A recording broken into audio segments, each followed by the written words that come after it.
The Roundtable is powered by Patreon, including supporters like Cooper and his friends over at Third Shift Gaming. Free friends who sit back, relax, and play video games such as Dark Souls 3, Screen Sheet, Cuphead, Super Mario 3D World, and so much more. They also stream on Twitch at Third Shift Plays. Subscribe to Third Shift Gaming, follow them on Twitch, and tell them the Roundtable sent you. Links in the description. If you want to support us and have your own brand shouted out on the channel, join the Roundtable on Patreon. Shout out to our highest tier. Now on to the show.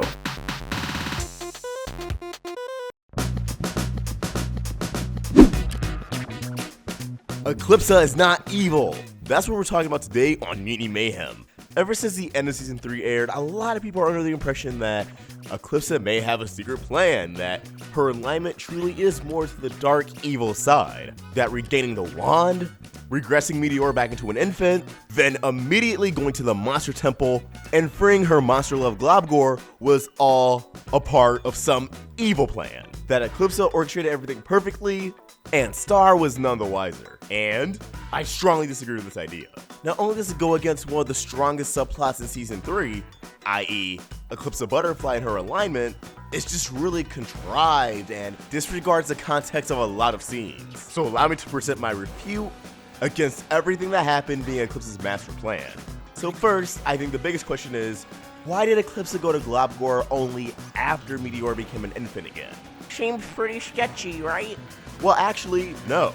If we go back to Stranger Danger, Eclipsa's present-day debut, when Star's conversing with the Queen of Darkness for the first time, inviting her to the royal dinner, Eclipsa remarks that she has other plans. Star asks if she has a hot date, to which Eclipsa responds with something like that. I believe Eclipsa's original plan was to just stop at the castle, relive some old memories undetected, and then go free her monster love. Yet, being caught by the Magical High Commission really threw a wrench in her plans. We can assume if she was proven innocent in her trial, she would have then gone to Globgor, but the revelation of Meteor still being alive threw a wrench in everything. The prospect for Dar still being out there, in conjunction with evidence that the Magic High Commission tampering with history, rewriting Festivia over Meteora, set Eclipsa on a different path. After putting the Magic High Commission in a corner, squeezing the truth of Meteora out of them, she still didn't return to Globgor because she wanted to find Meteora. The next time we see her and Moon, that's exactly what they're doing.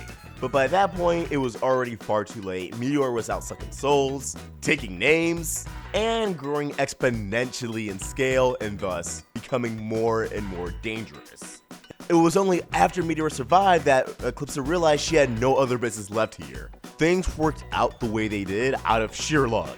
Then there's things like Moon and Meteora. In Tough Love, when Meteor was on her rampage, Moon and Eclipsa weren't sure why Meteor was growing exponentially at a rapid rate. The best Eclipsa could come up with was that she got it from her father. They were both off guard by Meteor using magic and sucking souls. Not to mention, Meteor was seconds away from stealing Eclipsa's soul at one point. The goal here was truly just to calm down Meteora and bring her home. Eclipsa even poured her heart out, telling Meteor she loves her, at a last-ditch attempt to appeasing her and getting her to stop. That wasn't part of a plan. That was genuine honesty and caring about someone's well-being. Not to mention, Eclipsa also denies Meteor the throne. Now, riddle me this. Eclipsa only jumped in and stopped Moon from finishing off Meteora because of her attachment to her daughter. She did not want to see her die before her own eyes. Thus, I doubt she had no way of knowing Meteor was going to strike and Moon would lose half of her soul. Not to mention opening up a portal to the realm of magic. On that same note, I doubt Eclipsa had any way of knowing Star would end up in a situation where she would dissipate her butterfly form entirely and just remain defenseless, allowing Eclipsa to just go in and take the wand. Everything was definitely in the heat of the moment. Eclipsa had no grand plan. She didn't orchestrate all of this. You guys are sounding a lot like the Magic High Commission. Now, for some of my viewers, you may be thinking, alright, you're just speaking the obvious. But again, there's an overwhelming amount of people who do believe, yeah, Eclipsa planned everything. Guys, just really lay everything out on the table. That's really not the case. Ultimately, it boils down to what Eclipsa told Star in Stranger Danger. She had to do what was best for her. That's not evil. Hell, her evil chapter in the book wasn't even dubbed evil by herself. It was the Kingdom of Mewni and the Magic High Commission that dubbed the evil chapter of spells. They're the ones going around just throwing labels and everything, dubbing people as evil. It's just like the monsters.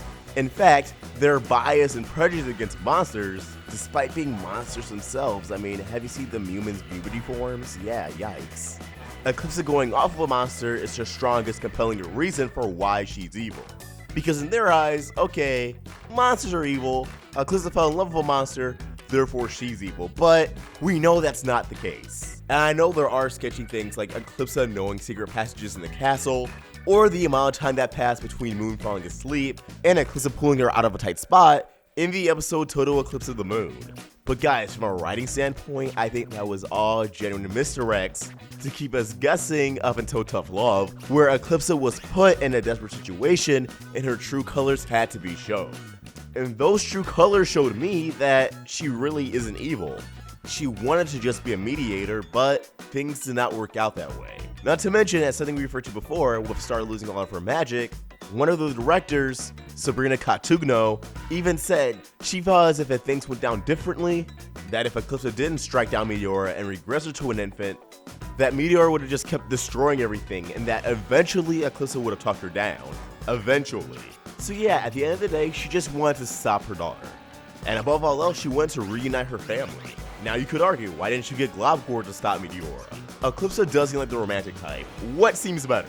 Waking up your husband after hundreds of years of imprisonment to say, hey, we need to stop our daughter, she's on a rampage, or awaken him to the sight of his beautiful wife and his beautiful daughter.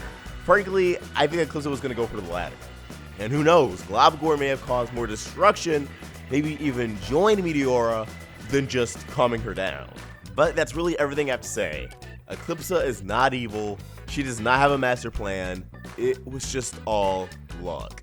Now Glossaric, that might be a different story, but that's a story for another time. What do you guys think?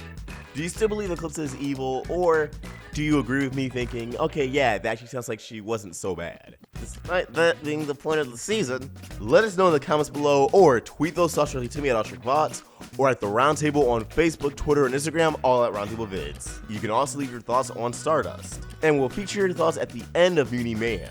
If you're new to the phrase, Stardust is an app we utilize for our Steven Universe content. On Stardust, you can react to movies and TV shows, leaving your 30-second reactions, thoughts, opinions. It's a fun time. So please, click the link in the description, download the app, follow us Roundtable Vids, and tag us in your Star theories. If you want to help us grow, join the Roundtable and become a member on Patreon. Get access to exclusive perks, like our scripts, our avatars, a chance to pick the video topic, or even have your channel, webcomic, whatever you desire shouted out on the channel. And have your name featured at the end of the video like all these beautiful, wonderful people. Link in the description. If you enjoyed this video, be sure to like, share, and if you're new here, subscribe. Hit that bell for notifications, stay in the loop with all things Star. Thank you for watching, and I hope you have an awesome day. AwestruckVox out.